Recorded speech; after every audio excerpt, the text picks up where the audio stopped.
Mixed martial arts. Mixed martial arts. How do we like our martial arts? We like them mixed! Yeah. Yeah. I mean, that's the kind of excitement that I am looking for ahead of a very good card, a very good pay-per-view. UFC 314 goes down tomorrow night in Miami, Florida. And it's a good one. Look at those two fights at the top of the marquee. We got Alexander Volkanovski versus Diego Lopez, Michael Chandler versus Paddy Pimblett. Big night for the featherweight division and a big night for MMA fans all around. Because this is a damn good card. I got nothing negative to say about it, everybody. Welcome to the UFC 314 preview show here on MMA Fighting. I am Mike Heck. Hope you're all having a wonderful week. How can you not? It's Friday. It's UFC 314 Eve. We're in the middle of the Masters. It's just a great time to be a sports fan, great time to be a mixed martial arts fan, and it's a great time to be joined by my best friend, Alexander K. Lee, who is here to join the party. Welcome to the party, pal. How are you, AK? Oh, thank you, pal. Thank you, my best friend. I'm great, man. We got weigh-ins. We had weigh-ins earlier today. We got ourselves kind of an early, preview show, earlier than most people expect. The juices are flowing. I think we're all pumped for Saturday's card. I'm like you, man. I'm having only positive vibes right now. I mean, there's some shaky moments in the weigh-ins. We can talk about that later. But other than that, man, these are just 5 intriguing main card matches, plus some great prelim stuff. It's time to have fun, man. MMA is supposed to be fun. It's going to be fun. Yes, I'm very excited. It's been a weird week for me because the amount of DMs that I got and amount of messages that I got about being too quote unquote negative after UFC Vegas 105, I was just like, okay. And I would talk to people and have good conversations with them. And then I hype up this card and everyone's just like, what do you mean this is a great card? You got Volkanovski who's lost 2 fights in a row and Michael Chandler hasn't won a fight in a million years. And like all these fights, like this isn't a good card. You're overselling this one. Like, which one is it? Are we too negative, too positive? I don't care. I will be Mr. Positive this week because I am fired up for this card. And AK, you mentioned it. You're a weigh-in guy. You love UFC weigh-ins. You love MMA weigh-ins in general. You mentioned the drama on the scales. Give the fans a quick recap for those who slept in a little this morning or decided to watch the first few groups of the Masters and didn't see what happened on the scales this morning. Yeah, Florida, keeping with the pretty strict, you guys know by now, the new sort of the 1 hour weigh-in window. Like they want everyone in the first hour. There is still a second hour for people who missed by a pound, missed by half a pound. So there's still a second hour to weigh in, but they want everyone getting their first attempts in the first hour. Like it used to be straight 2 hour window. Anytime you can show up during that time, fantastic. And sometimes you would get a third hour if you missed weight in the second hour. It was just a little confusing for fans and made things drag on. Now I think it's far more straightforward, and the majority of fighters show up within the first 15, 20 minutes, maybe the first half an hour.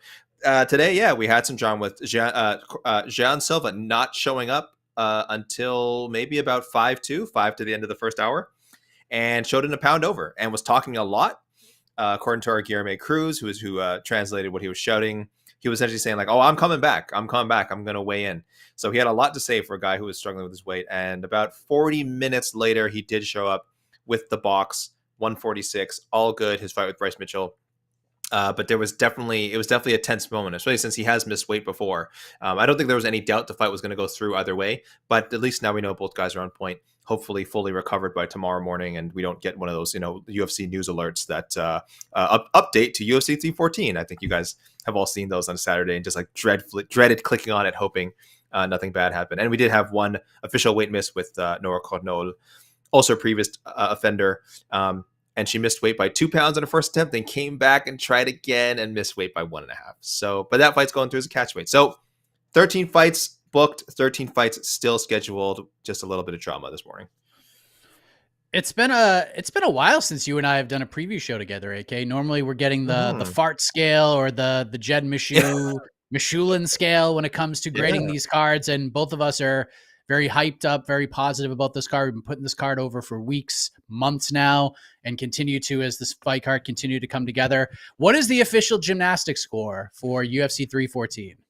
Yeah, I'm going really high here, and I think this is actually where the gymnastic score slash like degree of difficulty makes so much sense, because the whole point of like giving something a high degree of difficulty, when you're talking about gymnastics, is like that also means how high risk it is and that there is the potential for calamity. That's why the potential score is so high.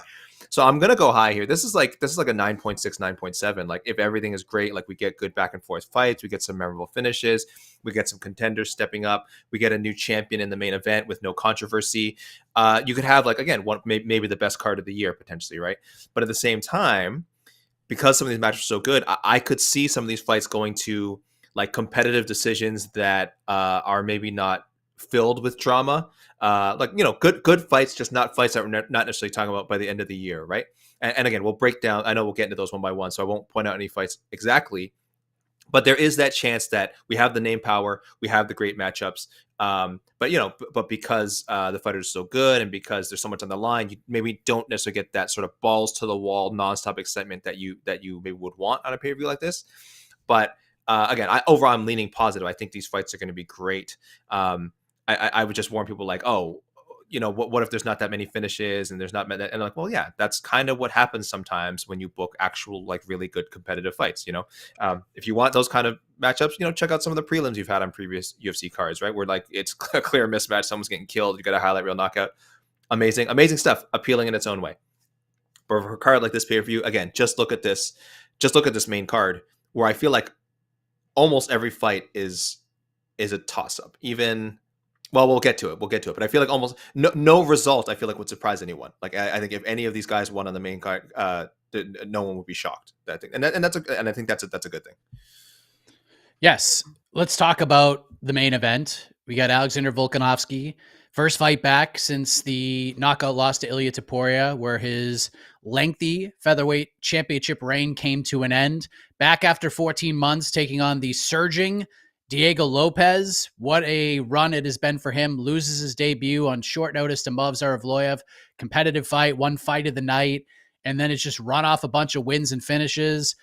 The Dan Ige situation, taking that fight on hours notice, and then just putting the wood to Brian Ortega for 15 minutes at Noche UFC, and now finds himself in a title fight, AK. I feel like this fight has not gotten the attention that most championship main events get, and I think that's a pretty fair thing considering we got Chandler and Paddy on the card. We've seen the heat with Bryce Mitchell and John Silva. So this one, while people are still intrigued, maybe doesn't have the buzz as maybe those other two fights have. But how intrigued are you by this fight? You mentioned all these fights are toss-ups, but this is the featherweight main event. New champion's going to be crowned. Ilia Topuria is moving up to 55. How pumped are you for this one?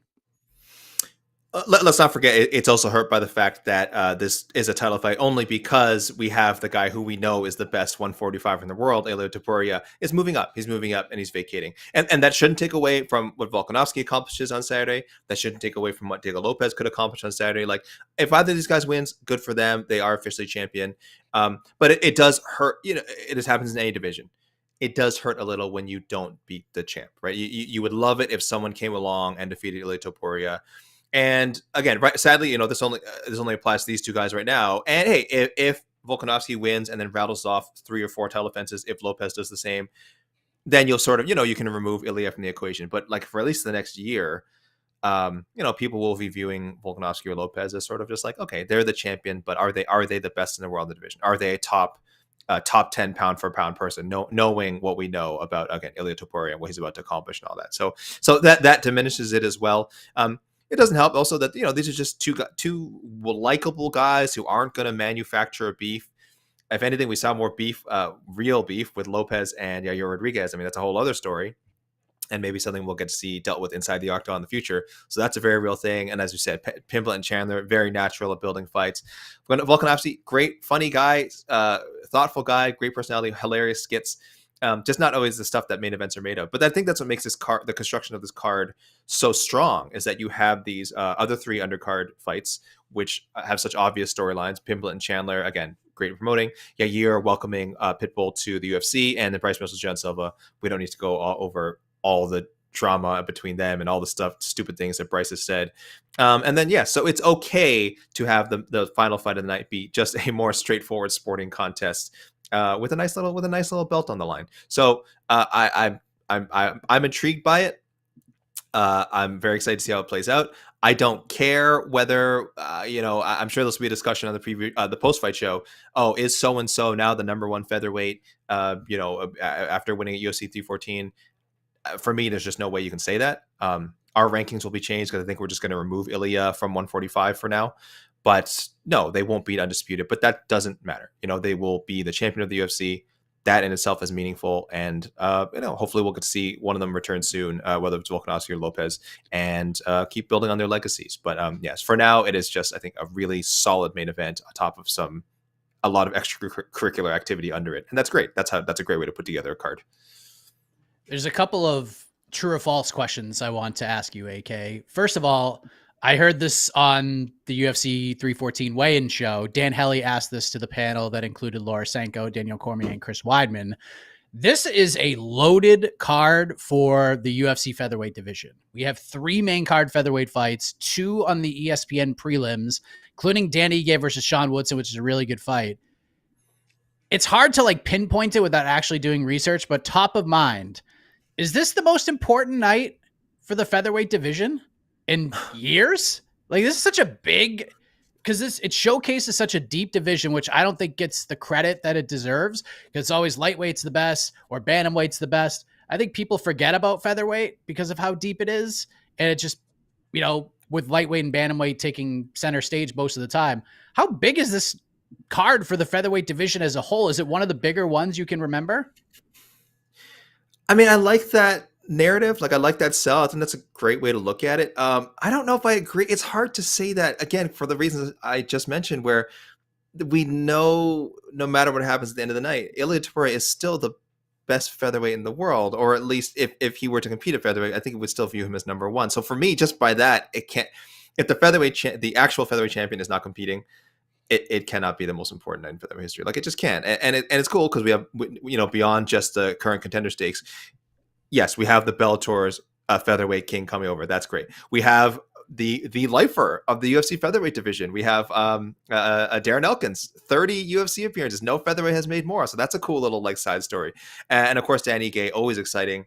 Always a great gatekeeper. And you do have a sleeper contender in Sean Woodson. So I will certainly balk at the most important night in featherweight UFC featherweight history. Honestly, it just can't be when your undisputed guy is I guess essentially vacating the belt once the bell rings and is not on the card. But I understand the sentiment, and it is certainly a great showcase for the featherweight division, which doesn't never quite get the love of lightweight, which we understand. Lightweight is number one, is the best, but featherweight and bantamweight is took such a over the last few years took such a big rise in importance, in quality. People love the bantamweights. Featherweight does feel like it gets left out, but featherweight is just so strong and so consistent. So yeah, I'm excited for it in that sense. But I'll pause definitely at saying it's the most important night in history. You don't have the best. You don't have the true number one guy competing. Yeah, and it's hard to beat Conor McGregor, Jose Aldo. That fight, that build, it was just such a big moment for the company and for the division, and Conor getting the crowning moment, even though he never defended the belt. But I think you can make a good argument this is one of the 5 biggest nights in the featherweight division's history, because yes, you're right. Ilya Topuria is not there. He's moving up to 55, and it seems like the UFC has accepted that. They don't think he's coming back, so they're moving on as quickly as possible by having this division move forward in such a big way. And on top of that, the first one ended up not being a true false question, but this one is, AK. Here's another reason, because if the answer is true, this will be an impactful night for this division. So true or false, Alexander K. Lee, Alexander Volkanovski enters this fight on back-to-back knockout losses, head kicked by Islam Makhachev, comes back 4 months later, gets knocked out by Ilya Topuria. If he gets knocked out quickly Saturday, or if he loses in general, if he loses, gets out, either finished, loses a lopsided decision, true or false, Alexander Volkanovski competes for the final time on Saturday? I'm going false. I mean, my first instinct is false. I'm going with it because I do like the idea that, and I know there are some people who are sort of not fans of this because him moving up to 155 pounds, because it would just feel like you're sort of prolonging something. He's going to division with even more heavy hitters, potentially taking more damage. But there are fun fights up there. I don't know if I see him like contending for the title up there.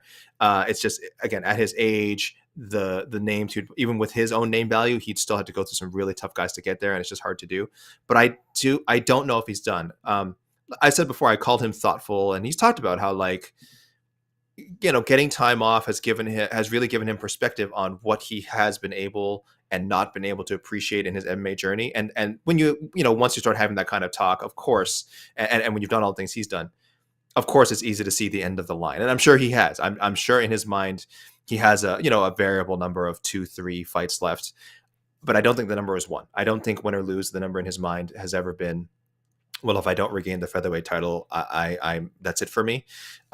So I'm leaning towards false. True wouldn't surprise me, but again, this is a 50-50 thing. I'm not sitting on the fence. No matter what happens, I'm confident we will see Alexander Volkanovski fight again. I actually think I'm leaning more towards true, because I do think if he loses, this is not going to be a fight of the year. This is not going to be him and Makhachev 1, where it's close and there's controversy. I think if he loses real bad tomorrow night. He gets knocked out early in the first 10 minutes of the fight, and 3 knockout losses in a row. And then, look, would it be fun to see him go up to lightweight and fight Gaethje and Poirier and all those guys? Sure. But I'm fearful that he's just going to keep getting knocked out in like every fight. And he's made a lot of money. He's been very active, and seems like he's got a lot going on outside of the cage. Obviously, his family continues to grow. There's a lot of other things he can and wants to accomplish. So I do think if this night goes really poorly for him, this could be the last time we see him compete. So who knows? This could be your quintessential MMA retirement where he's like, yeah, I think I'm done. And then like 2 years later, something pops up and he's like, all right, I'll come back for one more. But yeah, there's not much more left for him to do unless he just wants fun fights. And Volk doesn't really strike me as that guy at this point, especially with everything he's put into this training camp. He has put everything into this camp as if, all right, I gave it everything I have, and if this doesn't go well, like I accept that, and I'm ready to move on with my life. 36 years old. The statistics are completely against him here. So, and I'm pretty much on the opposite side with you. I think it's true. But if he sticks around and says, I ain't going anywhere, wouldn't shock me either. So what is the biggest question you have about this fight, AK? Is it Volk's age? Is it the chin? Is it Lopez's lack of experience, I guess, compared to Volkanovski? He's been in the spot so many times. What is the biggest question you have about this fight? No, it has to be the chin.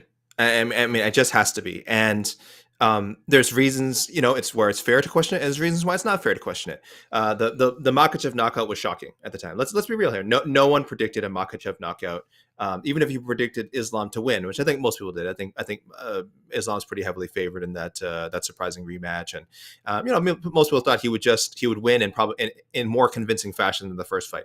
But head kick knockout, I would be shocked if someone can pull a receipt, even a tweet from some rando saying they said Islam's going to head kick Volk. Please find it for me. I would love to see it. I don't think it exists.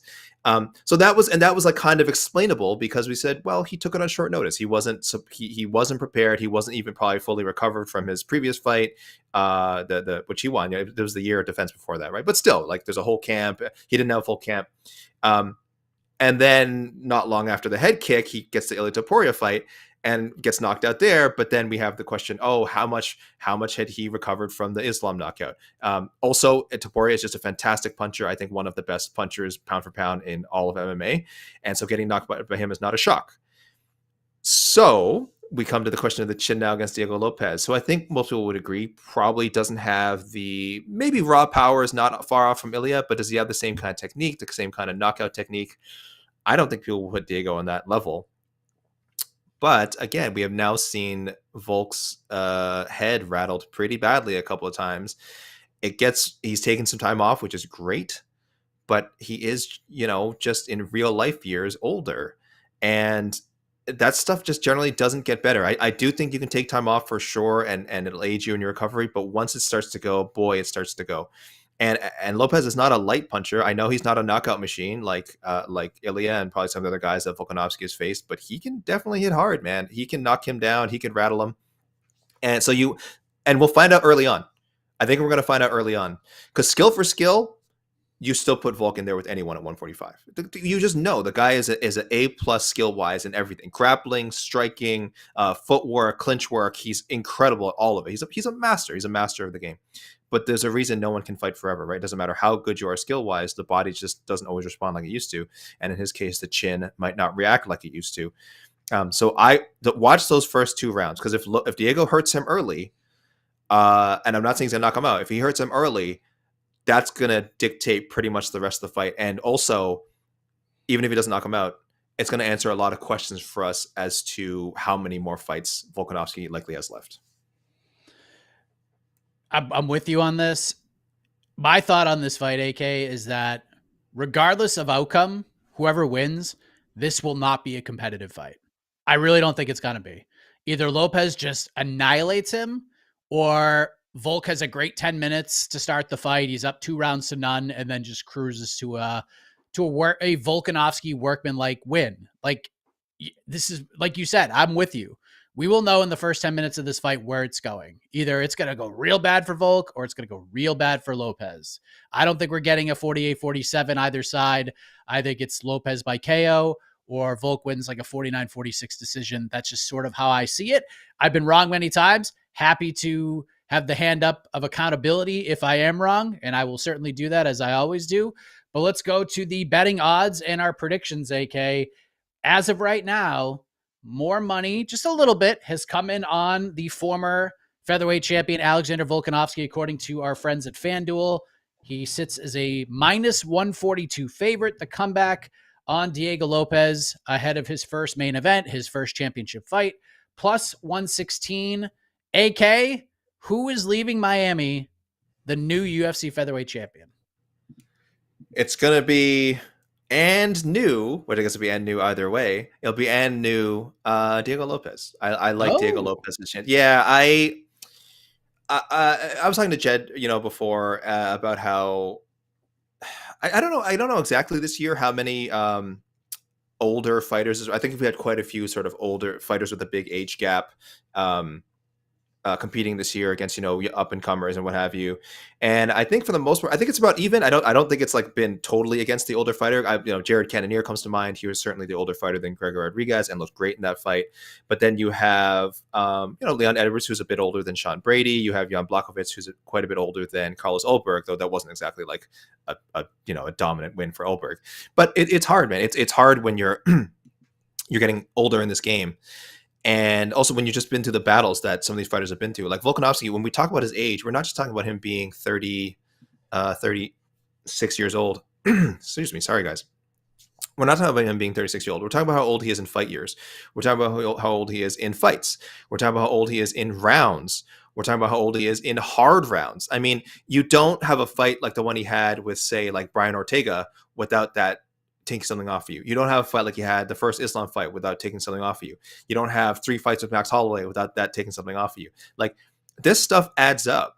And sometimes it's not gradual. Like, sometimes it adds up, and then it explodes in the form of you getting knocked out by a head kick, you getting just bombed out by Elio Topuria. I just cannot pick him in these circumstances. MMA is not about statistics. It's not about precedent. Like, precedent gets broken all the time in MMA and all sports, but the whole 140 whatever weight class, 135 and up, age 36 and over, has never, like, whatever, has won one title fight. That's scary, man. That's 170 and under, excuse me. That's scary. That's a scary number. No UFC fighter has ever won a undisputed title coming off of 2 straight losses. That's real scary, man. Every fight is different. I know we should probably just wipe the slate clean going into this and just look at it as Volkanovski, Lopez, not Volkanovski versus Lopez and the history of Makhachev, Topuria, and all that stuff. I know that's the scientific way to look at it, but I can't shrug those things off. I can't shrug off those things I've seen. I can't shrug off, the fact that coming off back-to-back losses is extremely difficult to put on like a true championship performance after that. So I am leaning Lopez. I'm going Lopez by decision. Sort of as I mentioned before, I expect him to score at least 1 knockdown of Volk in the fight, and 1 knockdown that has us saying like, oh, wow, like Volkanovski has just lost a step. And I think it'll still be a competitive fight. But when you lose a step at 145, there's about 20 young up and comers ready to take a step ahead of you. And that's like how I feel is going to happen on Saturday. It is really a tough fight to call, my best friend. It really is. Mm-hmm. You could make compelling cases for either guy. But the way I see it in my mind is this is going to be one-way traffic either way. Either Lopez melts him or Volk does Volk things, and Lopez will take this loss and learn from it, and it doesn't hurt him too much, while Volk is fighting, in my opinion, for literally everything right now. So I'm picking Volkanovski by decision. I have a bet for the watch party on Volkanovski. I took the -5.5 points at +140 because, again, if I'm picking Volk, I'm picking him to win decisively. And I basically just need like 149.46 out of him in order for this to cash. And if he's going to win, I think he cashes it. So that's the pick. That's the play. Volk by decision it's just kind of Volk just showing his experience, giving it everything he has here, and just having a quintessential Volkanovski performance. So, but again, no confidence in that pick. Either way, it's just such a compelling fight, and I don't really know how it's going to go, but that's just my prediction. That's where the cash is right now. And so far with my watch party pay-per-view bets, I've only lost one fight, and it was the Magomed Ankalaev Alex Pereira fight. So let's go to the co-main event, AK, the fight that has taken the world by storm, that has gotten most of the attention this week, being treated like the main event. We got Michael Chandler taking on Paddy Pimblett. AK, you put this fight into the universe. You were the first person to put this on anybody's radar. I know other people took credit for this, and I'm not giving it to him because you on to the next one. And we have the tape. We have everything. It's right there for the world to hear. Well over a year, this is the fight you wanted. And now we have it, AK. We are a day away from the fight you put together between Michael Chandler, Paddy Pimblett, two guys who build fights in their own ways. Michael Chandler being Michael Chandler. Paddy Pimblett building this fight with confidence, but not that sort of annoying persona that drove people crazy when he first broke into the UFC. Seems to have hobbled up a little bit. I think he's turned the corner in a lot of people's eyes, and this is just a fascinating fight, AK, between the veteran, the up-and-comer Paddy Pimblett looking to potentially get himself in title contention, which is insane because this is not a conversation any of us were having 2-3 years ago. Level of interest, level of excitement, level of intrigue for this 5-round co-main event between Michael Chandler and Paddy Pimblett. 10 out of 10. 10 out of 10. Hell Yeah, this is solid matchmaking, not just by me. I mean, this is why we do on to the next one, Mike. I think it's helped to hone our matchmaking skills. And every now and then we just get like spot on. We snag onto a narrative, and we get to on that. We're like one of the first people on that thread, and then just pull on it, and here we are. It's actually happening. It's great matchmaking, both from a stylistic standpoint, both for where these guys are at in their careers. Michael Chandler's had such a funny, kind of memorable UFC run. I think he'll tell you himself, where like he's very proud of having fought, some of the biggest names in lightweight already. That's why he came to the UFC. The results have not always been great, but he has kind of maintained his high stock with the promotion. It has not gone down, no matter how much he loses. Even by the end of the Charles Oliveira fight, a fight that he definitively lost, and frankly only really took much of the 5th round because he was cheating his ass off. Even after that fight, I think his popularity only became higher. So they just really have something special with him. Bellator knew it too. There's a reason Bellator made Michael Chandler their guy for so long. I mean, there's some people are just made for the fight game. That is what Michael Chandler is. Regardless of what you think of his personality, of his in-cage results, this is a prize fighter. This is sort of why combat sports exists. It's to give guys like this a chance to do what they do best. And they've matched him up beautifully with Paddy Pimblett, who, Mike, I think you're right. Like if you had said when Paddy's like 2 or 3 fights into Paddy's career that he's going to fight for a UFC title, it was laughable. No one would have thought so. I have certainly been very confident in him. I think even back then I was saying he's better than people are giving him credit for, because I think his personality just rubbed people so far the wrong way that, in addition to saying people saying, "Oh, I don't like how he talks, I don't like how he acts," and all that, I also think he's a bad fighter. I think like they became too connected. I always just actually thought he was a really good fighter, and that just took a hit because people just disliked other aspects of him. Now I think he's like being gauged correctly. Maybe there's some people overrating him. I know, Demetrius Johnson recently said in his podcast, like, I think he'll be UFC champion someday, but stranger things have happened. And it's not like Pimblett doesn't have the skills. If he fought Islam tomorrow, of course, Islam would be like a minus 1,000 favorite, but we're not saying that. We're saying somewhere down the road, can he fight maybe Islam's not even in the lightweight division anymore. Can Paddy find a matchup that gets him the title shot? Maybe. Right? Maybe, because he's certainly gotten the right matchups on the way up. Not all of them have gone amazing for him, but the matchmakers, I think, have done a really good job of knowing that they have a popular fighter on their hands and giving him names, but not names that are maybe a little too dangerous for him at this stage of his career. So this, to me, is matchmaking perfection. And again, I'll say this about the next two fights as well. Very much a coin toss for me. No outcome would surprise me. Perfect co-main, and yeah, this or the next fight, or the fight before, frankly, might steal the show as far as terms of crowd reaction. It's a great fight. Chandler, talking to him last week was really interesting because, like you said, he defined success just by getting in there and having fights that people talk about. And he talked about the cheating stuff, and we've been talking about it for years. Every fighter should just cheat because it's not actually cheating if there's no repercussions. And Chandler takes advantage of that. And even Paddy has fun with it and says, look, it's on the referee to make a call.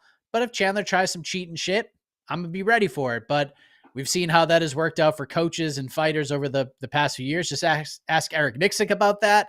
He's still a little pissed off about some of the things that happened in Chris Curtis's most recent fight against Roman Kopylov, but that's another story for another day. Paddy wins this fight, AK. I know we don't want to give away our Ano selections, but you have been just the best at matchmaking for Paddy Pimblett. You put Tony Ferguson out there into the world. Now we got Michael Chandler out there in the world. He said on the weigh-in show, look, I win this fight, finish Chandler in the first 2 rounds, send me to Abu Dhabi. I'll fight Charles Oliveira. I'll beat him. I'll prove I'm the greatest submission threat in the history of the UFC. And then I'll fight for the belts in 2026. If he wins this fight, how close is he to a title fight? Is he a win away, or is he fighting for the belt next? Like, what happens if he wins this fight? Personally, I think I'd hate to see him fight for the belt next. Like I said, if there's a path to Paddy becoming UFC champion, it probably doesn't go through Islam Makhachev. And I get it. Now I'm sounding exactly like every other, Paddy Pimblett doubter of the last couple of years said, oh, well, he can't win this fight. He can't get this fight. He can't. And so maybe, but I think this is a pretty reasonable take. I think we're going a little bridge too far if we suggest he is Islam's next challenger and has a chance to beat him. I can't imagine, like I said, Islam beat I'm not even kidding, minus 1,000. That almost never happens in the lightweight division, that someone would be such a massive favorite in a title fight. But just stylistically, I just don't see a path for Pimblett to win that fight right now. So I don't know. So title fight, I'll say no. I'm going pretty hard no. He'll put himself in position.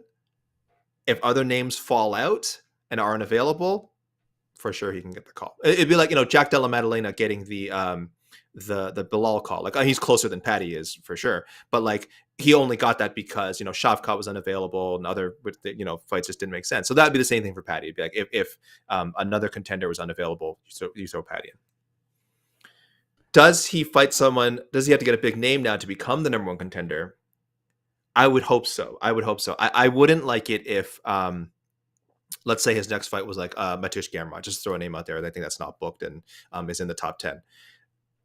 Even if he convincingly beat Gamrot, I think I still wouldn't feel comfortable with throwing him into a title shot. I feel like he has to beat someone in that sort of established top 5, top 6. Like, I know we're tired of seeing the same names in the title picture. Justin Gaethje, Dustin Poirier. I know people are tired of that. I would really like to see Paddy beat at least one of those guys and definitively claim a top 5, top 6 spot. UFC he doesn't have to. UFC certainly wouldn't care.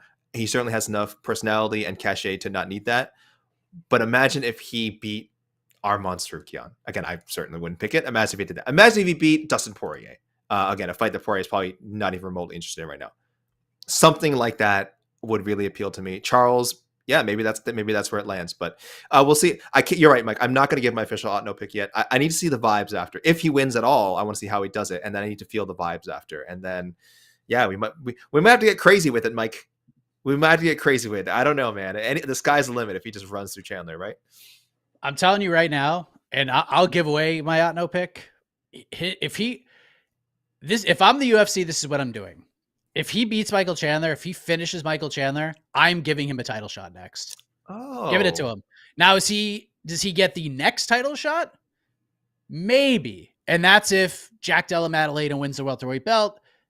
We send Islam up to fight JDM. Oh, yeah. And then for the vacant lightweight belt, Paddy Pimblett versus Ilia Topuria. Just a huge fight at lightweight. But if not, and we do Islam versus Ilia, Paddy gets the winner. Why? Because this is your chance. This is your chance to give him a title fight. We're doing this to put him in a title fight. If he beats Michael Chandler, just give it to him. And if he loses, so what? We know he's not going to be a champion, but he's still popular. He can still have big fights. He can still be used for the purpose most people felt he would be used for anyways.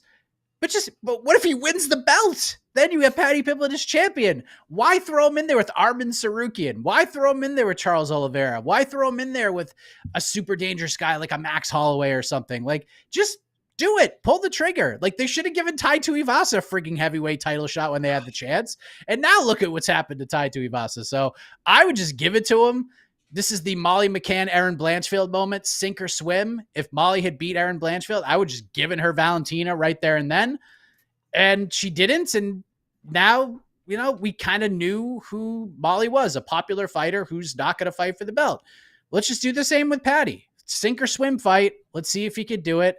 Because I don't think you get another opportunity. I think you just have to do it now and pull the trigger. But he has to win.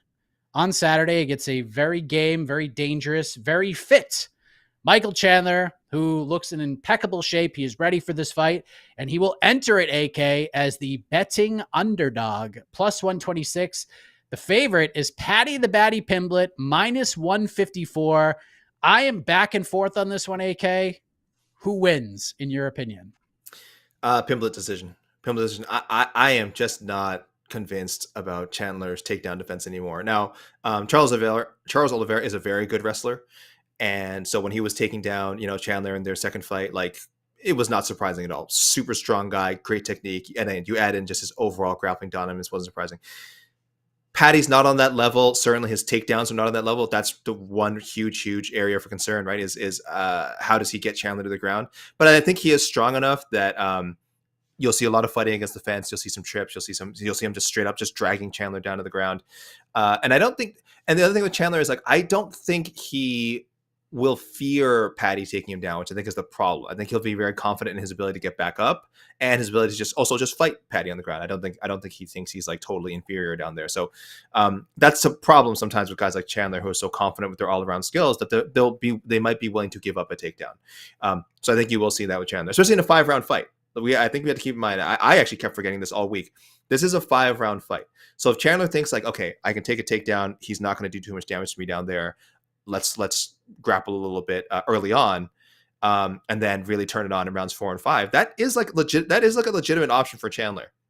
They're in Miami, they're in Florida. This crowd will be behind him all the way. If he starts to turn on rounds 4 and 5, the energy he will be renewed within him. He'll get a second gas tank. Like, it's going to be scary. Like, Paddy's really going to have to put together the best 5-round performance of his career. To get this done. This could be super tough. But I do think he gets enough takedowns. I do think his grappling is too much. I think Chandler's defense is just so questionable. And I don't think he can knock Paddy out either. That's the other thing that's an issue. I don't think he can knock him out. So I'm going Paddy by decision. But this should be an exciting one. I mean, when this fight was first booked, I'm like, I'm going to bet on Paddy. I think he's going to run Chandler over. And then the more I kind of like look at things and watch past fights and just look at it and just talking to people about this fight, I'm more like I'm not leaning towards Chandler, but I've evened out a little bit on this. And I hear people, I've said it too, like, Paddy can't be knocked out. Michael Chandler can't knock Paddy Pimblett out. I think he can, actually. I think he can, because Paddy has not really been in there with the big hitter. Jared Gordon, good fighter. I still to this day think Jared Gordon beat Paddy Pimblett. Not a big hitter. King Green, volume striker, has a little bit of power, not a big hitter. A lot of the guys he's fought are not big hitters. Jordan Levitt, certainly not a big hitter. Luigi Vendramin almost got him. So Paddy hasn't been his chin has not been tested at this level yet. And Chandler hits like a friggin' truck. So would it shock me if Chandler knocked Paddy out? No. Would it shock me if Paddy submitted Michael Chandler after sitting on his back for 20 minutes? No. So I'm going with my gut that this fight goes long. I think it goes to the cards. I think it's competitive to a degree.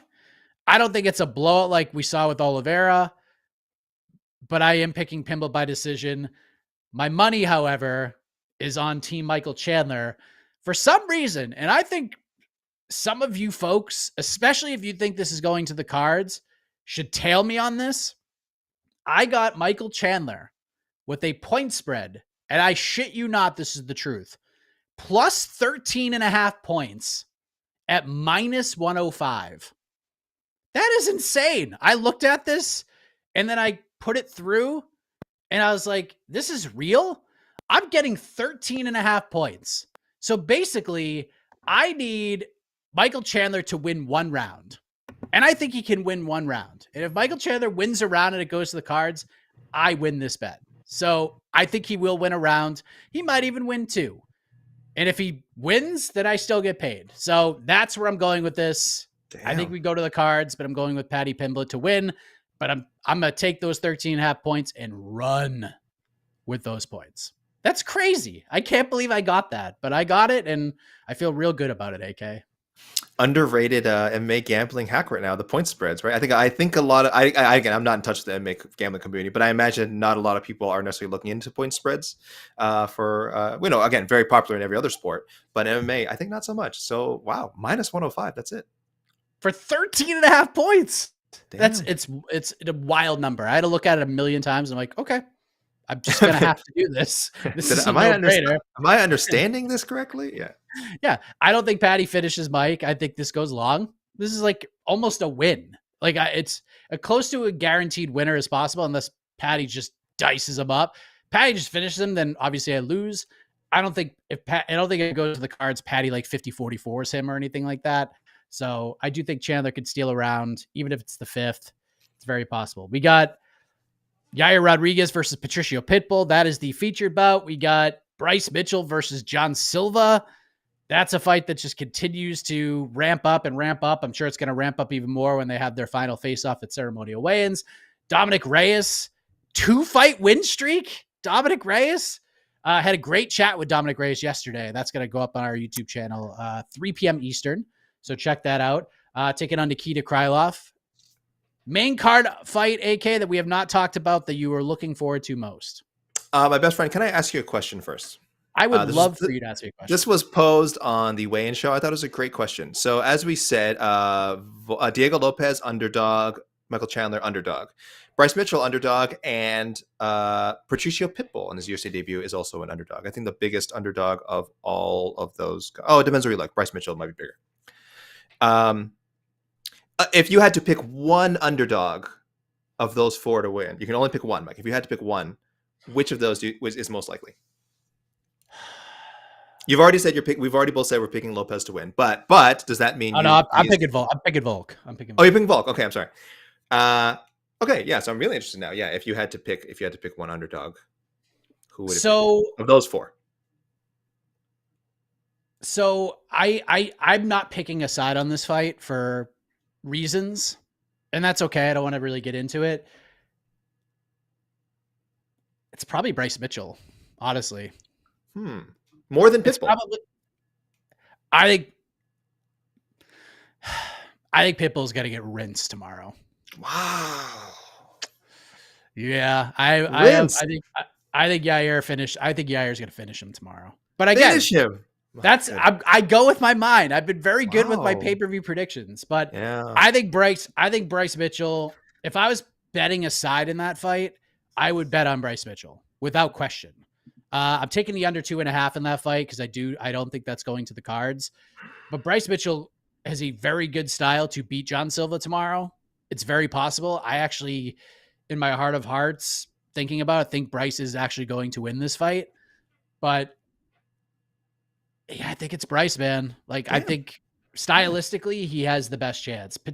Now, look, Patricio's really good, and he's pulled off like big upsets and had big moments, but I don't know, man. Like Yair has just fought way better dudes, just way better.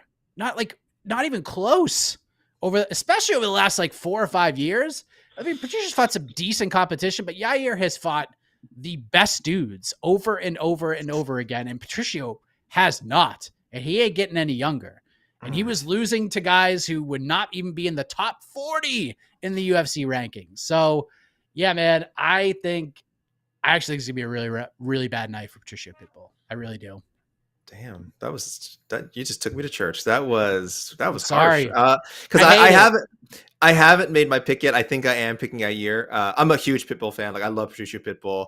I think on our MMA fighting rankings, I want to say I'm probably one of the people who has kept him for the longest time for sure, who kept him like on the pound for pound list. And on the featherweight list, I feel like I've also always consistently ranked him a bit higher than everyone else. But you're right. It's if we're just going over the quality competition, and yes, he's fought a lot of very good, solid featherweights. Yeah, that is tough to argue against. I think also, Yair's a bit bigger. Like those kicks are just going to be a friggin' nightmare for Patricio Pitbull. He's younger. I don't know. I want to pick Pitbull. Like it's a more fun world. Sorry, Yair. It's a more fun world if Patricio Pitbull wins and we get to see him fight for a title. Like what a cool story that is. But boy, they really did not give him a layup in his first. I mean, this is a hell of a challenge, Yair Rodriguez. Yeah, I like that pick again. To answer my own question, I'd probably say Pitbull. And to answer your question, Mike, I would say this is the fight outside on the main card. This is the fight I'm most intrigued in. I really don't know. You're right, because I think Patricio Pitbull is so good. But how do you gauge how good a guy is? You're right. When his opposition is, respectfully, Jeremy Kennedy, Adam Boris, Emmanuel Sanchez, all fighters who I really like, very solid fighters. But you're right. Where are those guys in the UFC featherweight division? Are they top 30? Are they top 40? I don't know. Maybe they're better. Maybe they're better than we're giving them credit for. Maybe they could be a lot better. But it's hard to say because we know the competition that Yair has fought. We've just from the eye test, guys. You watch the guys that Yair has fought. You know that he has fought the best of the best of the best of the best for the last 3-4 years, however long he's been in the UFC. And right, we just cannot say the same about Pitbull. But that's why I want to find out. Has Pitbull just been, running over overmatched competition, and also could have done, been just as competitive against the UFC's featherweight division over the past 5 years, or has he truly just been the king of the B League, right? And I want to know. Now we get the chance to find out. It's not perfect. It's certainly Patricio Pitbull past his prime. I get it. He's getting far closer to 40 than he is to 30. But we'll get some inkling of it, right? We'll get some idea. So that's I'm really eyeing that fight. Like this main card is so good, and when it gets to that bout, boy, for me it's really going to ramp up. Yeah, I'm intrigued by it. And if Pitbull goes out there and has the performance of a lifetime, like it's a great moment, and there's fresh matchups for him. And even if he loses, there's a fight already there for him. He already set it up at Media Day. He gets to fight Aaron Pico at his UFC debut. Like, imagine that fight. Like, PFL had that fight in their back pocket. And what a slap in the face. UFC, within a year, both those guys getting released, they matched them up in a UFC fight. Like, that would be a big deal. That's a big one. And Pitbull still, there's a lot of great guys he could fight in the meantime. And if Yair wins and Diego Lopez wins, like, guess what? We're going to Guadalajara that fight. And even if Yair wins, even if Lopez loses, we're going to Guadalajara with that fight. Like, those two are going to fight each other. So, yeah, the stakes are good. The fallout of that fight is very interesting. It's a tough ask for Patricio Pitbull. Because look, Yair has walked in and like laid eggs in there. It's happened. But we've seen Yair show up and go hammer and tongs with Max Holloway and give Max one of his toughest fights of his career. We've seen him just beat the dog shit out of Josh Emmett, which is really, really tough to do. We've seen him have just outstanding performances, but we've seen him drop the ball a couple of times as well. So we'll see what happens. Patricio Pitbull is in the UFC, something that should have happened a long time ago, and now we get to see it. So let's go to the peeps. Let's see what they have to say. I know they are excited because it's a damn good card. And Casey's got no sleeves on, and that just tells you everything you need to know about the excitement levels for UFC 314. Casey, have you even thought about how many times you're going to swing that chair tomorrow before the People's Pre-Fight show? I mean, yeah, I've been training all week because I don't want to. I'm going to spend so much. I'm going to fall out the window. It's going to be wild. Now I've got like safety padding on the wall. So we're good. I'm thinking ahead. Thinking ahead. He bought a tilt-a-whirl. He's Yeah. training. He's ready to go. No dizziness. No dizziness. What are the peeps saying, Casey? How excited are they? All right, guys. You didn't even talk about my I think the biggest fight in the card. 2 top 5 fighters facing each other way early on the prelims for some reason. Man, that's the fight I'm looking for. It's Janjaroba and Jan. It's a great fight. Yeah, but it sucks Maybe- because if Jan wins, like you just knocked Virna out of a title shot. Like Virna should be getting a title shot. She should be getting title shot, but she's that's not. the only thing. It is a great fight, but that is what sucks about it. Though. So, I love that fight so much. But to the questions. All right, Vic, super chats first.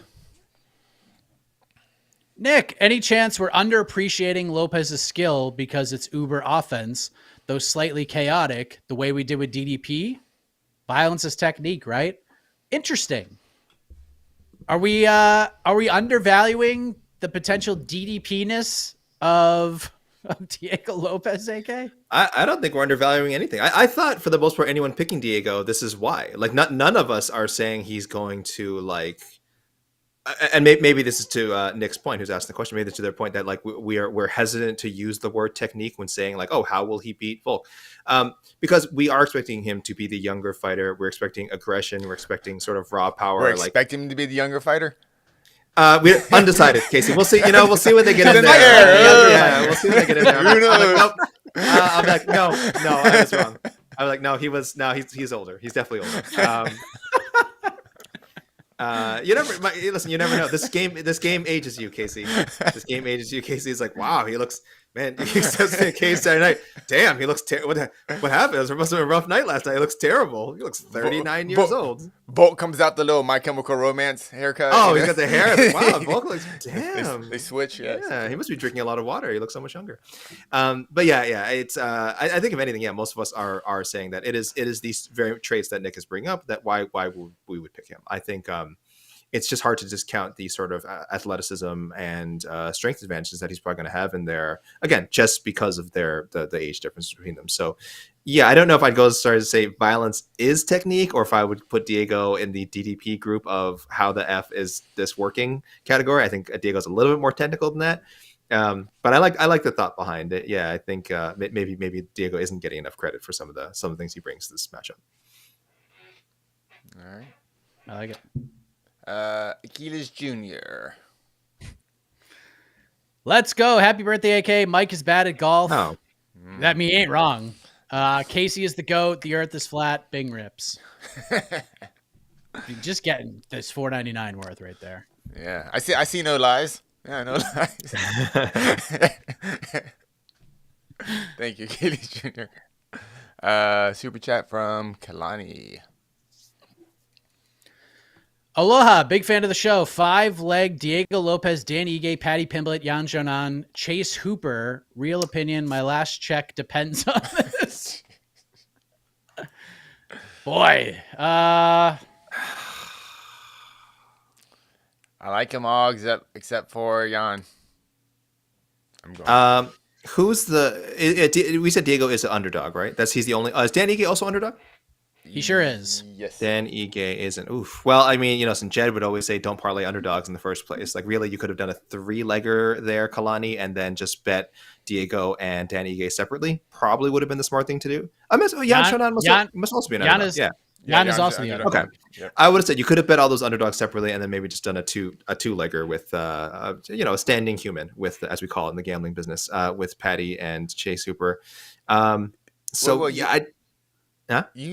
Mr. I'm not a gambler. Look at you throwing these terms in there. I listen to a lot of No Bets Barred. What can I say? It's a bad influence on me. He's a bad influence on me, that Jed Michaud. I actually don't even know if I'm gonna. I think if I bet anything on this, I might just bet like $2 on Diego. I don't know. I think I've actually been having more fun with like prelim predictions and stuff. But Kalani, I don't know, man. I don't love this. I think this is some shaky leg. Any 5-legger is extremely difficult. Like, I don't care what you're betting. 5-leggers are very ill-advised, much less having 2 or 3 underdogs on there. 3 underdogs on it. Yeah. Oh boy. Yeah. I'm not about it. I'm not about it, Mike. I don't know. You know a little bit more about gambling than I do. I mean, I'm going to bet on Danny Ige at dog money. I might bet on Jan. I haven't decided. I'm sorry. Chase Hooper right now is a minus 1050 favorite over Jim Miller. Jim Miller is a plus 630 underdog. I just can't risk Chase Hooper at that price in a fight that he can definitely lose. So there's just so much value on Jim, and who knows, maybe Chase just drowns him and just overwhelms him, and it's just tough to watch. But Jim still hits real hard, man. And I don't know. Good luck to you. That's all I'll say. Good luck to you. Good luck, Kalani. Good luck. Yeah, I think there's a lot of live underdog action on this card, and I'm on a whole bunch of them. So bet them separately, I want to see a featherweight. Bet them separately. I want to see a featherweight parlay by Jed. Just want all the featherweights. Yeah. How many featherweight fights are there? Four. 5. 5. Oh, 5. Wow. Yeah. Oh yeah, Elkins, Arosa, Woodson, Ige, and the 3 main card ones. And then is it the bantamweight fight's now a catchweight fight, right? The women's bantamweight fight. Correct. Yep. So correct. I'm just gonna call that. I'm just gonna call that a featherweight fight too. It may as well be, really. It may as well be. All right. Thank you, Kalani, and I'm saying we wish you the best. Yeah, wish you the best. Tanvir, $20. If Islam beats Ilya and then moves up, will the critics downplay his legacy by saying he only beat former featherweights Oliveira, Moicano, Volk, Poirier for his title defenses? Yes. It's funny. I didn't even think about Oliveira, but that's right. Another guy who up until maybe like 2 years ago was still saying like, maybe I'll drop back down to 145. Yeah, sadly they will. And that sucks. That sucks because those are great fighters.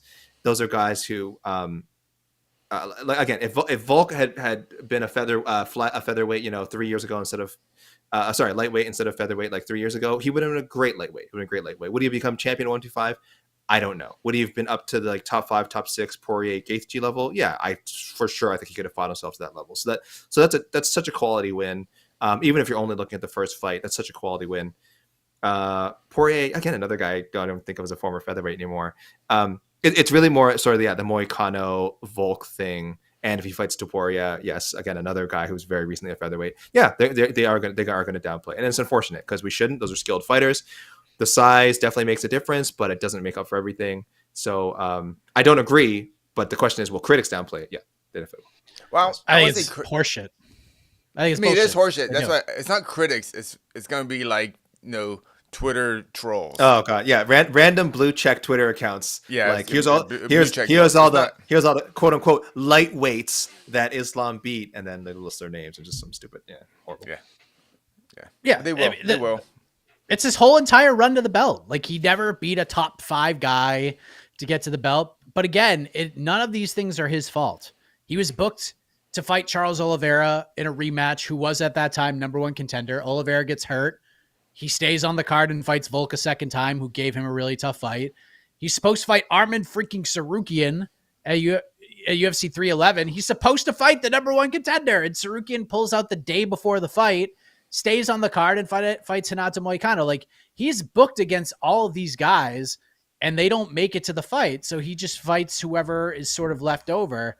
And, I kind of respect him saying, look, man, if Ilya's really going to be a lightweight, like, just go win a fight and then I'll fight you. I kind of respect it. I don't think any of that's going to really matter at the end of the day, but I think it's kind of ridiculous to have that point of view. You know what I mean? Because these guys all get bigger. Chase Hooper, like if Chase Hooper makes it to a title fight, are we going to add him to the list because Chase Hooper once fought at featherweight? Yeah, a growing boy became man and became lightweight. Like, come on. Let's also add Dan Hooker to that list, a former featherweight. Yes, there you go. True.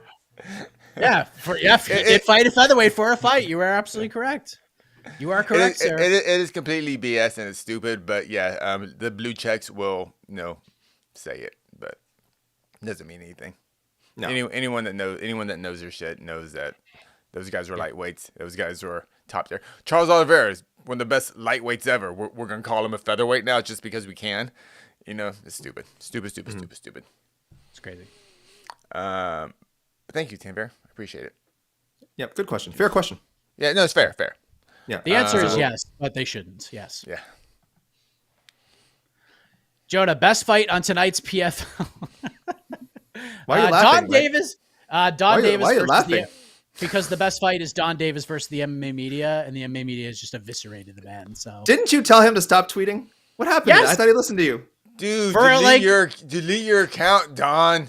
Just Don delete the did app. great for Don did great for like 6 months, and I just sometimes a pit bull's just got to eat, and that's just where he's at right now. He's just Oh my goodness. he's tired of sitting in the backyard. He wants to get out and play, and boy, he got lit up on Twitter yesterday. It was tough. I was like kind of off social media for the past couple of days. So like I only saw glimpses, obviously saw the GFL news, and I was like, and then suddenly people were roasting Don Davis. I was like, how the hell did we were all enjoying a fun GFL roast? How did Don Davis get in here and start getting blasted? Like, what are you doing? Just step aside and let people and like poke fun at this other non-promotion that's happening. Don't get involved.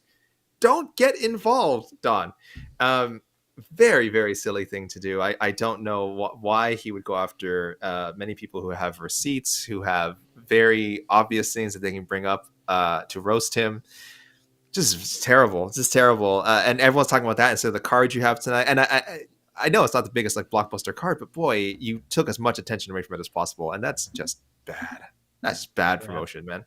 That's very bad. It's a very bad card. Hit with injuries and last second changes. Poor Leandro Ego is supposed to fight Patchy Mix for the freaking bantamweight title, and now he's fighting an alternate in the main event of this card, which is not his fault. Looking at it right now with all the changes, it's probably Jenna Bishop, Kata Watanabe. Yeah, I like that fight. Yeah, that's good. And that's buried on the prelims. It's not even on the main card. Buried. Yeah, I was gonna say that's actually the fight I'm most interested in. Yeah. Kana and Jenna Bishop. Yeah, but Jay Cadley fighting Mateus Matos isn't a bad one either. Yeah, but that's interesting. there might be some fun fights on it for sure. Yeah. I think we'll get a lot of finishes tonight.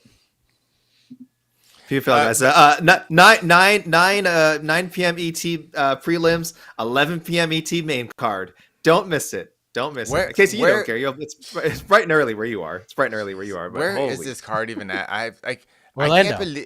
I cannot believe how far PFL has fallen off the map. Like I do this for a living, and like I'm reminded by the commenters that there's a PFL card tonight. Like I knew more about the LFA card than the PFL card. Like and they're at Universal Studios in Orlando. It's WCW Saturday night. Like that's what it is. Just studio setup. No, very few people in there. It's Apexy, but looks way better. That's cool. Same place they did last week or 2 weeks ago. Yeah. And great card last week, by the way. That was a great card. Yeah, excellent card. They crushed the UFC last week in terms of like card entertainment, without question. So they're here for this card and the next two. Okay. Why is what's up with the start time? I have no idea. The Masters, maybe? Okay. Because of the Masters, they want to get the coverage out. It is gonna be wild late for it. It's actually on the East Coast too. It's not just it's broadcast late. It's actually on. Yes. Yeah, they're actually fighting out there. It's ridiculous. Right, yeah. Call me what you will. Call me a casual. I will not be watching any of the main card of these fights. There's just no chance. With everything we're doing tomorrow, there's just no effing way I'm staying up till midnight when I have to be up till like 6 a.m. the next day. Not doing it. Yeah, tomorrow's an 18-hour day, Yeah, so man. No chance. No effing chance. Tomorrow's our time to shine. So no, sorry, PFL. Yeah, no way. Sorry, PFL. I'll read it on MMAfighting.com. It's a great website. Yeah, great.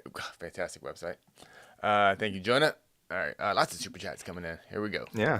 Love it. Create like Mike. Saying all former Bellator fighters champs come to the UFC. What matchups would you like to see? Patchy, Pico, Pitbull, Edlin. Well, Pico was never. Oh, Bellator fighter and champs. Pico is lined up to fight for a championship belt. It just never happened. But yeah. He's supposed to fight Pitbull. So yeah. You mentioned Pico earlier Pitbull's probably the fight Pitbull, to make. Pico. Wait, was this saying versus each other or? Oh no. Yeah. If Pitbull loses, I do not want to see Pico versus Pitbull. It has Pico's first fight. Why? Because we'll do that thing where we still won't know anything about Pico. Like we're like, whoa, because like who's he beating? He beat a guy that lost Yair. I want to see fresh matchups. Pico against anybody in the top 10. It is a fresh and then matchup, maybe, but in relationship to ranking wise, with the UFC, because that's the whole thing. Like, we can't cross pollinate. I don't know. Like we don't have any MMA math between them.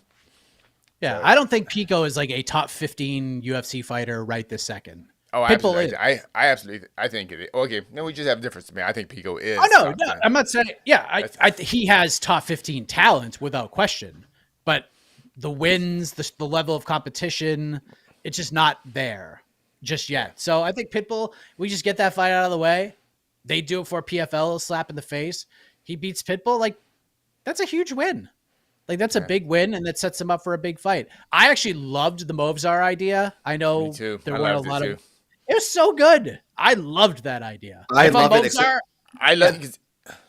Just not in the Apex. That's the only thing I hated was the I hate everything. I hate everything insane. in Apex. Truly insane. Truly insane way to that's debut everything in Apex. Pico. Yeah, you want to see Pico in a big crowd. You don't want to see him in the Apex. Crazy. Come on. Crazy. Pico's a must-see TV.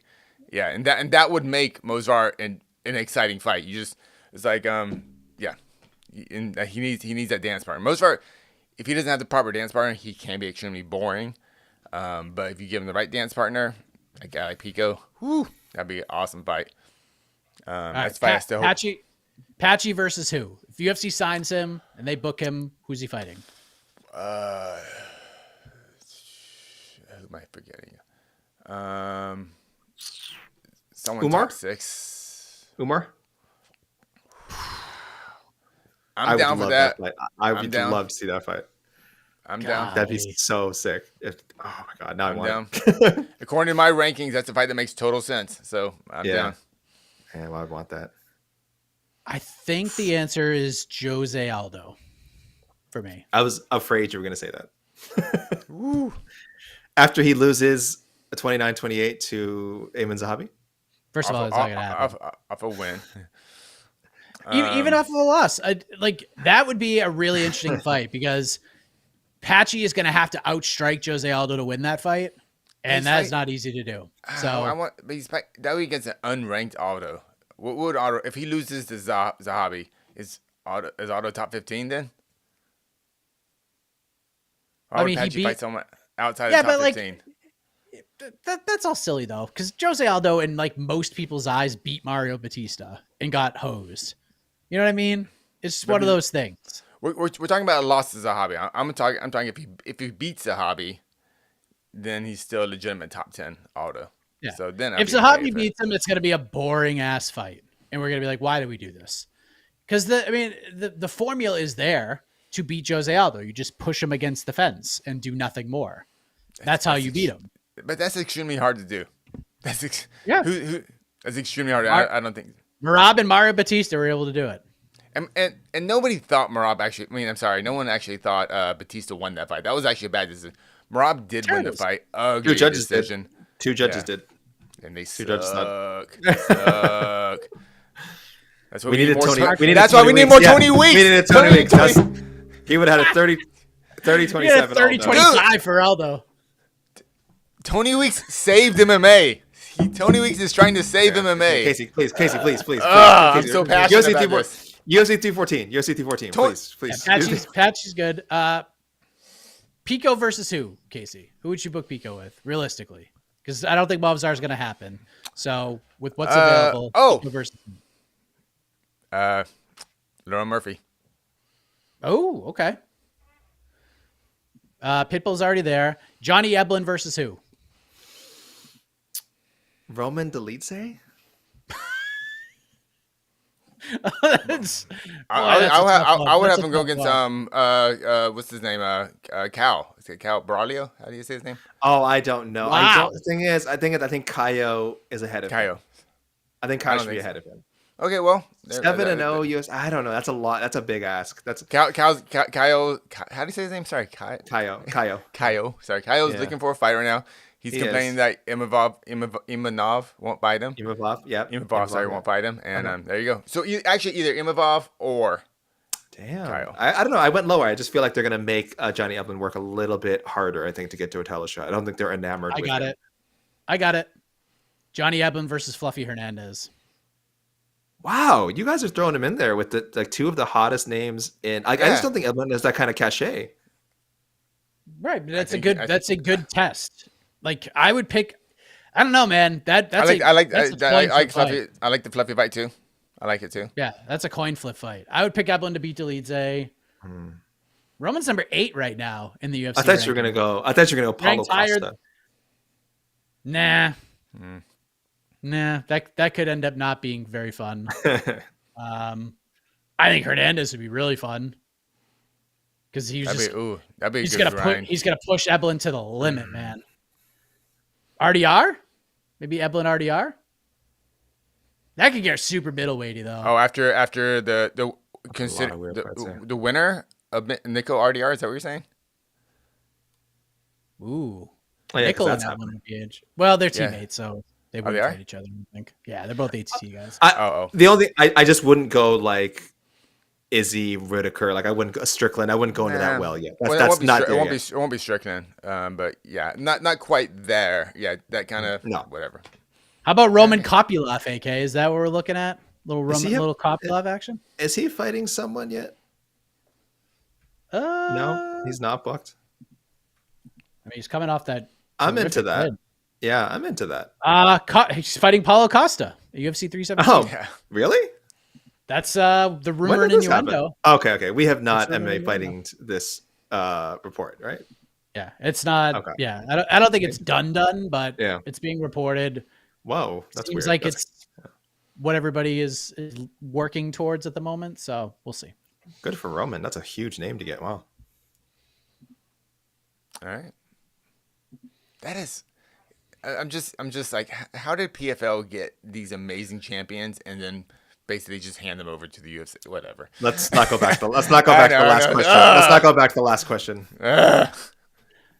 Yeah. What happens with Corey Anderson if he decides to leave? That's my like my God. biggest question. I totally forgot about Corey Anderson. He will. The UFC will never re-sign him ever. That's sad. That's a bummer. So That's a bummer. I don't know why, but UFC's whatever. Dude was about to dude was in a great position to maybe fight for a belt, and they were just like, nah, you can go. See ya. Yeah. UFC's gonna UFC it. Whatever. Yeah. Pico, Lerone Murphy. If we're not getting Mozart, I want to see it. Pico Yair would be fun. There's lots of fun ones. Dude. Honestly, you know what I think would actually be the right would be the actual fight is Pico versus Calvin Kattar. I think that's the fight they would do. Oh, I like that. Oh, don't do that. Don't do it to Calvin. Don't do it to Calvin. Don't do it to Calvin. I don't know, man. He's a good man. It'd be a fun. He's I a mean, good Pico could just tackle him a whole bunch and win. Yeah. It's a fight Pico could win, but maybe Pico wants to come in and be fun. Maybe he wants to Michael Chandler this shit and just have a slugfest with Calvin Kattar. Then we could have some real fun. All right. We good? This one? Yeah, we're good. All right. It's great. Cool. Yeah, great. It's fun. RJ. Oops. When is Casey bare knuckle fighting Oscar Willis? I feel like RJ has spent $220 asking this question. You could just send me and Oscar the money. We'll come to your backyard and we'll just do it there. Wow. You're not going to beat that offer. Yeah. That's the best offer in MMA right now. You're not going to beat that. Right. I do Without have a question. little contusion right here, so yeah, it's a good time. It's a good time to bare knuckle fight me right now. That's all I'm saying. Oh, okay. Yeah, I got my knuckles. Yeah. God, First class tickets, by the way. Yeah. Casey ain't flying coach. Not paying. I'm not paying for luggage either, guys. I want Yeah. an Uber black pickup in front of my door too. Thank you, RJ. Thank you. Thanks a lot. And Oscar Willis, watch out. Jameek, did you know DraftKings has Connor versus Hooker lined right now? I did not know that. Now, is that a new listing, or do you think that's a listing that they just had up for some time? I wonder. Yeah, I'm thinking sometime. Um, Because you know how those things work. Dan Hooker's like, yeah, man, I might be fighting Dan Hooker. And Conor McGregor is like Conor McGregor, yeah. trying to avoid answering questions from media members. He's like, yeah, I'm fighting Dan Hooker, sarcastically. Yeah. They can put up a line for anything, yeah. What do you think? Who do you think's favored right now? It's got to be, you know what? Still Conor. Is that at 170? I assume Connor. Yeah, we'll go Connor. It'd be at 55, I'm sure. Yes, Connor's slight favorite, minus 142. Jesus. Gee, this guy hasn't won a fight in 6 years? Like, where am I? This is Donald What are we Cerrone, doing? right? Goodness me. Yeah, it has to be the Donald Cerrone fight, which was in 2019. No, hold on. 2020. So we're going on January 2020. Over 5 years. Over 5 years, the man is just getting older and more effed up every day. Yeah, I'm not picking him as a favorite in any fight. I would take those odds for sure. The next time he's booked, if his opponent is the underdog, I am putting so much money on his opponent. I don't care who it is. Hey, he hasn't won a fight since what? Would you say 2020? And we're still Correct. talking about Connor. So I'll be talking about Connor forever. But I mean, that doesn't mean I'm gonna ever pick him to win a fight again. I'm done talking about him. So I'm like, I quit. Sorry, Jameek. Sorry. People are gonna spam the super chat now with Connor questions just because of you, Casey. Yeah. Hey, As long keep as there's buying me super chats. coffee. Yeah, as long as there's super chats, I'll talk about it. All right, thank you, Jama. The vibe seemed to be on Bryce's side, guys. Seems locked in. The way Silva's been acting around this fight worries me. So, Bryce Mitchell. Bryce does look very focused on this fight. He sounds like he's very focused on this fight. The man of brain damage. Yeah. Yeah. He says a lot of dumb shit. Like, we can't deny this. Having said that, on the weigh-in show, they were asking about the face-off and what he saw, and like John kind of doing the whole, hey, I'm going to hit you, and Bryce not flinching. And then they asked him, like, what did you see in the face-off and the build of the fight? And Bryce Mitchell said, very, very short, I see overconfidence. I see my younger self when I look at him. And I thought that was like kind of interesting, even for Bryce to say that. He's like, this is what I was 4 years ago, the way I thought about fighting and all that shit. And for a guy like Bryce to have like any kind of insight on psychological views is kind of interesting to me. So, but if we're looking at this from a like armchair psychologist body language perspective, it seems to be like Bryce has the momentum right now. He looks just fired up. He's not falling for the bullshit. John's barking at everything and missed weight on his first attempt. He did come back and make it, but it just seems like Bryce looked good. Like watching those interviews on the weigh-in show after these fighters weigh in, like Volkanovski looked like he was going to die. Like still fine and talking nice, but like his face was bones. You could see his cheekbones on the outside of his face. Paddy looked like sucked down, looked rough. Bryce looked great. Bryce was like filled out, like fine, talking normal, didn't have dry mouth. Like he had a good cut. You could tell like he had a very good cut. So do you feel, Casey, with what you've seen, just taking all the weird Bryce saying things into a microphone thing out of the equation, do you feel like the vibes are with Bryce right now when you look at this fight? I mean, I don't really buy the whole vibes thing, but Bryce Mitchell is a very good featherweight. He's a top 10 featherweight. John Silva is kind of we're trying to see how good he is as a complete mixed martial artist. I'm not taking all that, the hoopla during the press conferences, that means very little to me. But I've always thought Bryce was a top tier featherweight, limited, but very good at what he does, a specialist in a sense. What was the question? Sorry. Are the vibes? Do the vibes seem to be on Bryce's side? The vibes aren't against him. I'm not Okay. going. I'm not. Yeah. That's fair. I'm not. I'm saying Bryce has handled himself well in terms of whatever that Bryce Mitchell, whatever you want to call that. But yeah, this is gonna be a good. He's gonna face Silva will face the best Bryce Mitchell, and who did I end up picking?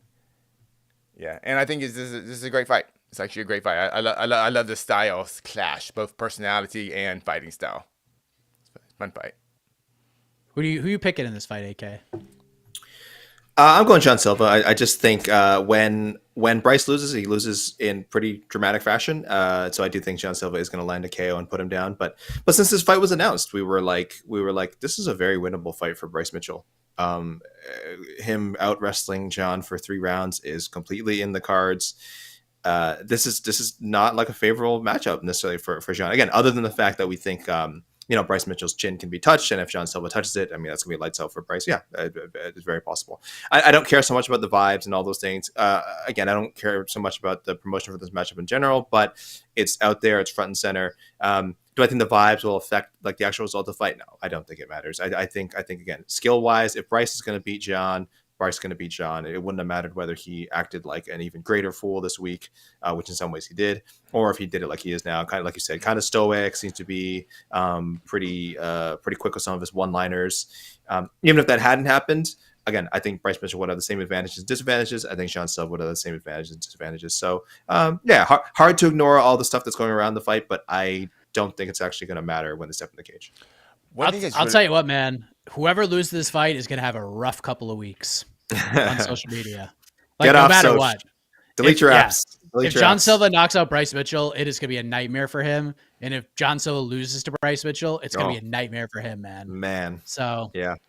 What is interesting about this, because the last fight John Silva won, he fought actually kind of a new teammate of mine, Melsick. I don't know him that well, but my coach coached him and stuff, and so he was talking about John Silva all fight week, and my coach Chad George, and he mentioned a lot about John Silva. It's like John Silva is very in the whole Fight Nerds team. They're very calculated. They're really big. They're really big into fight psychology.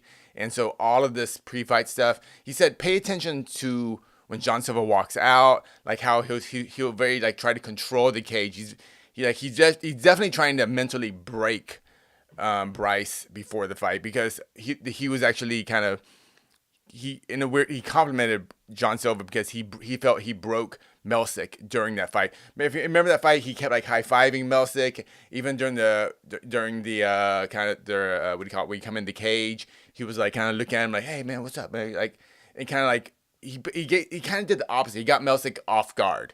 And it's like, no, this guy's trying to kill you. Don't, this whole high-fiving thing, that's all a trick. And John Silva's kind of going the other way and kind of going like, like in this way. It's like he feels like this is going to get Bryce off his game. I don't know if it's going to work. I just think it's very interesting how much John Silva and the Fight Nerds kind of crew use that kind of posturing a little bit in pre-fight. So they think it's important. I'm just interested to see how it goes.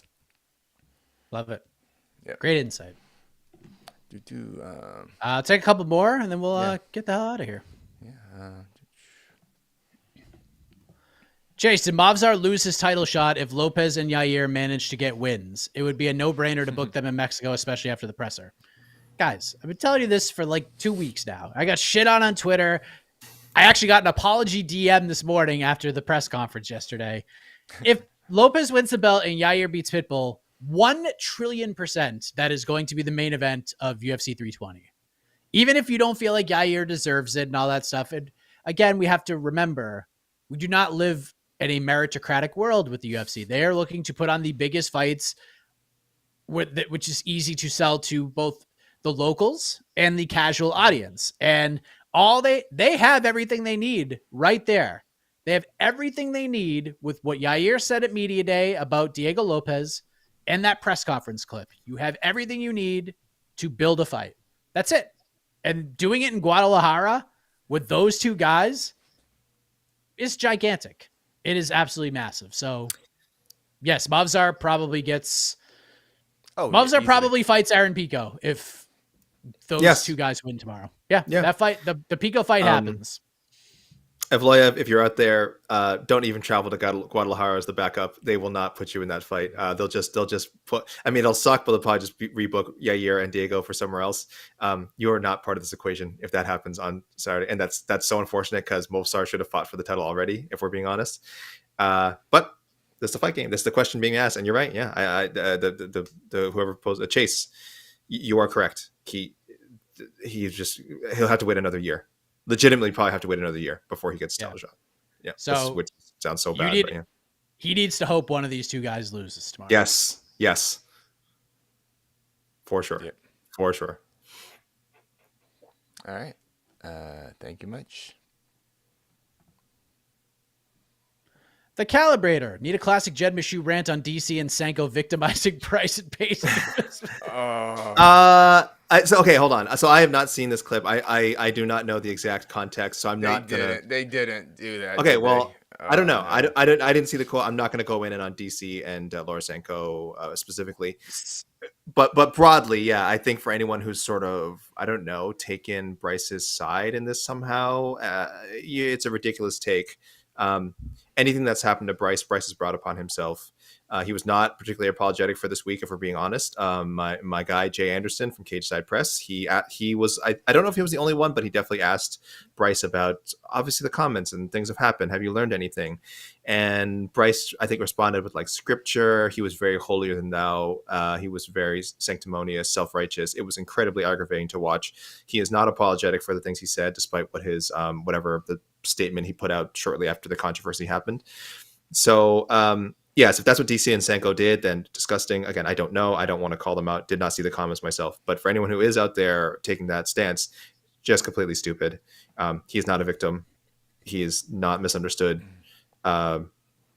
Misguided, maybe. Misguided, sure. Misinformed, I'll go down there. Misunderstood, I don't know. I think we have a pretty good understanding of who this guy is right now, and it's bad. He's a bad person.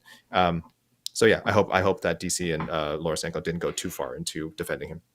So I did watch this. Like Weidman and Bryce are just kind of cool. I didn't watch like that because to kind of peel back the curtain, I have to watch those interviews to see if there's anything worth writing about.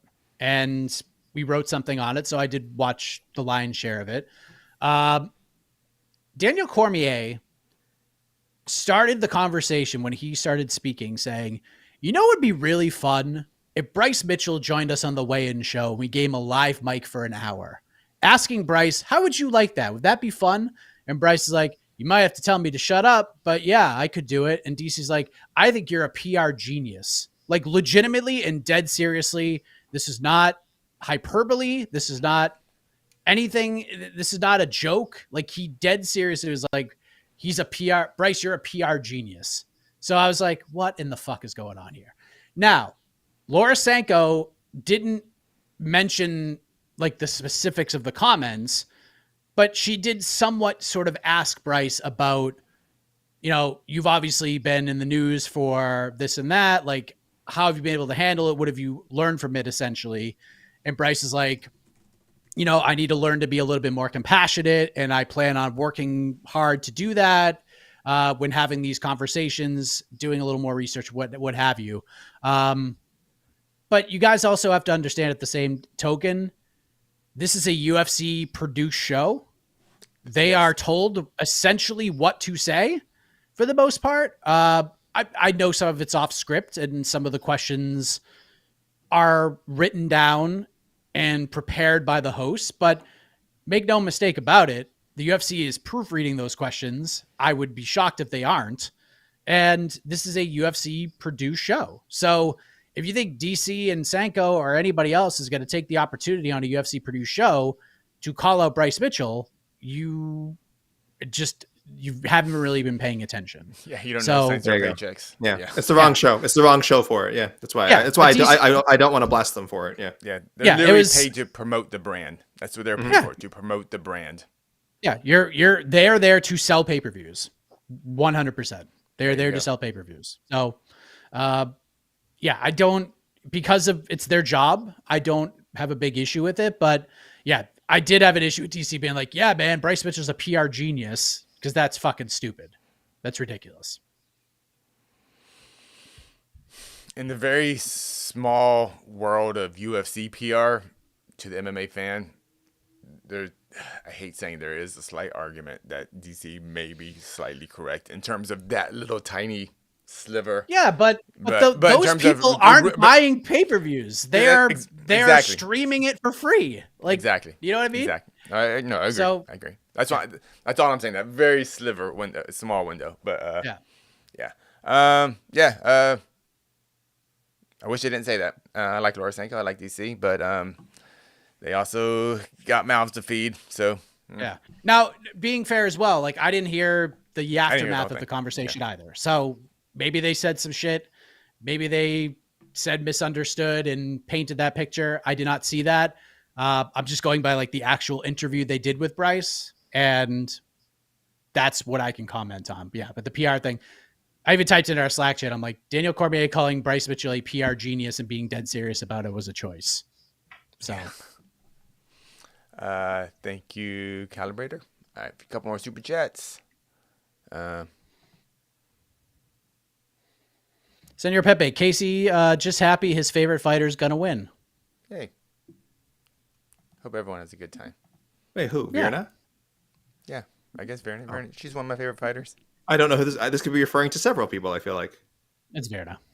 you're a big Marco. You're a big Marco Tullio guy, right? Marco Tullio. Oh wow, I've heard that so many times from you. It's like, okay, It's like- whoa. I was like, oh, Yeah, there it goes again. and then the Tom Aspinall people kind of stole it, but yeah, it was. Yeah. It started with Marco Tullio. Yeah. Thank you, Mr. Senor Pepe. Oh Lord. Super Samoan legal team. JBJ has done worse than Bryce. Stop with the crap. Yeah, they both suck.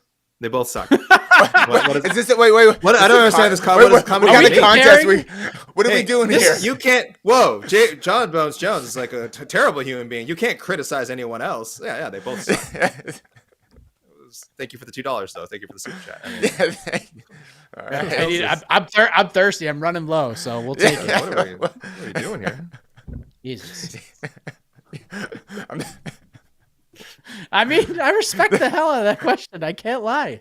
This Is was it a question? Yeah, I wish you at least comment. put with a question mark at the end. I think that would have been like put it over the stop with the crap. I mean, like I put it over the top. I respect Jesus the take. What can I say? Jesus. Oh my god. Oh, sorry, back to Senor Pepe. Yeah, I forgot. Yeah, because he's on my. Bryce Mitchell's on the fantasy team. I forgot all about that. Right. I've given up on fantasy already. You're like me and the Tesla, Casey. Like listen, my wife and I got it before we knew he was crazy. All right. I put a bumper sticker on Bryce Mitchell. It's like I drafted him before I knew he was a Nazi sympathizer. I just thought he was a flat earther, and it was funny. Oh my God. He's gonna get you so many points, and you're gonna love it. He's gonna get you so many points. God, if he wins, he gets like a submission and like a performance bonus. I'm like, I got nobody tomorrow. Nobody at all. Did you have anyone that was supposed to be on there? Ilya Taporia. Wow. Ouch. All right, and but my fantasy fighters are undefeated this year, this season. So Bryce Mitchell is trying to keep the streak alive. So here we go. And our last super chat. Oh my god. AK, my favorite Canadian. If you could put a tariff on a fighter coming into your country. Stick to sports. No, there are so many good answers here. Oh, let's talk tariffs, baby. Let's talk tariffs. Wow. What a question. Holy shit. Wow. This is unbelievable. Honestly, I mean, he's like my new favorite guy. So I feel like I would do this just because I feel like any country should have to pay a premium to have this guy's services in their cage in their country. Torres Finney, I think Torres Finney would be. I think we need to put a tariff on Torres Finney. I would love to see him fight in Canada. I would love to see him be a late addition to UFC 315. But we should have to pay up. This man is a national treasure, and I love my country. But if you want that kind of talent in there, break out our funny colored money and make it happen. Man. Great question. Great question. Great question. You know what? I'm just gonna end this. I saw this question earlier. This is not a super chat, but Yeah, no. This is a fun question. It's just no, I know what it is. I saw it. I've seen it a million times. Yeah. Oh no, not that one. Mike and AK, can I ask how you guys met? I know you said you're best friends, but where did your friendship start and how did you become such good friends? Mustache, do you feel left out? So the funny thing is, AK. some masters asked. We've talked about this on. I feel like we've answered this on Ask Us Anything so many times. Even pre-fight Q&As. I think we've done those together. So the funny thing is, like, technically this is like a trick question, because we have not met Ever. in person. We have not met. I've met Casey many times in person, more than any person should, frankly. But I have actually never met Mike in person. I feel like there was at least one time maybe we were at the same event early in my career, and maybe I didn't know you and I was too shy to say hi to you or something, or I just didn't. But that's it. I think other than that, we've never been in the same place.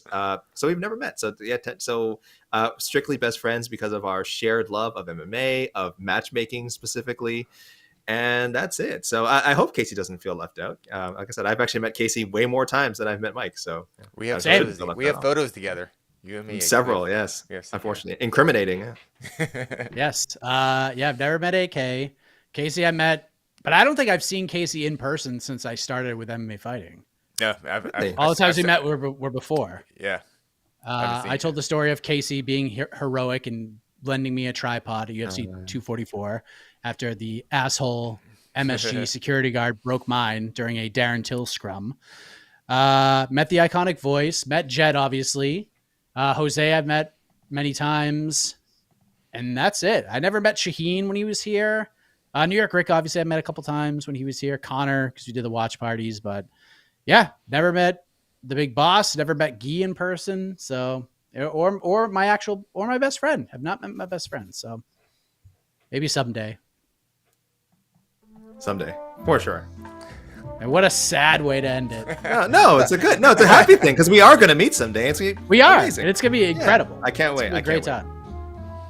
We tried one time when we were doing the watch parties in New York, and you just happened to be heading in that direction. Oh yeah. We tried to line it up, and we just couldn't get it to work. So, one of these days. You think Mike could be catfishing AK, and he actually has a full head of hair? I do not. Nope. I do not. I ain't going to Turkey to fix it either. I'm like Volkanovski. We've accepted our fate. This is our look, and that's it. So. Thank you guys very much. We appreciate it. We got ceremonial weigh-ins coming up. We got a UFC 316 press conference coming up a little later. I have an interview with Dominic Reyes dropping soon on the YouTube channel, so check that out. And then tomorrow, busy day. People's Pre-Fight Show, 5:15 p.m. Eastern. Watch Party, 9:45 p.m. Eastern Time. And then UFC 314 is just going to kick ass, everybody. Let's have a good time, get a good night's sleep, and get ready for the Fists to Fly in South Beach. For Casey, for AK, I am Mike Heck. Enjoy the rest of your Friday, everybody. Bye. Bye-bye.